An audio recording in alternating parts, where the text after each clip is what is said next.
vous avez entendu Macron, hein, il faut absolument faire respecter l'état de droit et ils ont envoyé plein de policiers et gendarmes contre les occupants illégaux de la ZAD à Notre-Dame-des-Landes. Bon, en fait, il faut savoir quand même qu'il s'agit de quelques paysans qui essayent de monter des projets collectifs alternatifs pour protéger l'environnement et qu'on ait une alimentation saine dans nos assiettes. Bon, donc je trouve ça assez aberrant.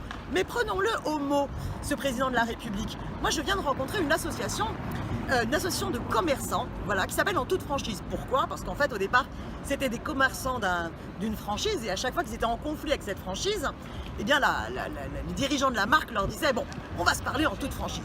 Et là, ils savaient que c'était l'enfumage qui allait commencer. Bien, cette association de commerçants a mené son enquête parce qu'ils sont en conflit avec les grandes surfaces qui ne respectent pas leurs droits et ils se sont rendus compte que les grandes surfaces, vous savez, Carrefour, Auchan, Leclerc et compagnie, quand ils s'agrandissent sur des territoires, eh bien, ils font tout un tas de dossiers, mais ils ne respectent pas les réglementations. Et quand eux, ils veulent porter plainte en tant que collectif de commerçants ou de citoyens pour faire respecter ces réglementations, eh bien, c'est la même administration qui instruit les dossiers et qui les instruit mal, qui est censée les contrôler. Donc forcément, l'administration ne va pas dire « Oh là là, on a mal bossé, on s'est planté, on n'a pas bien contrôlé, que ça ne respectait pas la réglementation ». Donc cette association a calculé, sur la seule région des Bouches-du-Rhône, le cumul de l'ensemble des fraudes aux réglementations, eh bien ça s'additionne et ça fait 418 milliards d'euros selon eux en total d'infractions, infractions de 5e classe. Donc c'est une somme énorme. Vous vous rendez compte, ça veut dire que si l'État français eh bien, portait plainte et faisait en sorte qu'il règle ces sommes-là, eh bien cette somme-là, ça correspondrait à quoi? Eh bien ça correspondrait à 10 fois la dette de la SNCF. Eh ouais, 200 millions de SMIC.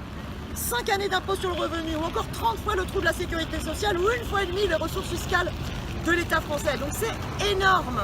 Donc moi je dis au gouvernement, plutôt que de faire les poches des retraités avec la CSG ou en piquant les APL, tout ça pour donner en plus de l'argent en cadeau sur l'impôt sur les grandes fortunes, attaquons-nous à ces multinationales. Surtout que si on veut préserver les petits commerces dans nos centres-villes, eh bien il faut arrêter de laisser cette grande distribution et ces grandes surfaces faire tout et n'importe quoi, imposer leurs lois comme des lobbies, parce qu'ils fonctionnent comme des lobbies, avec aussi, je suis persuadée, un bon nombre de corruption. Donc c'est un dossier extrêmement important.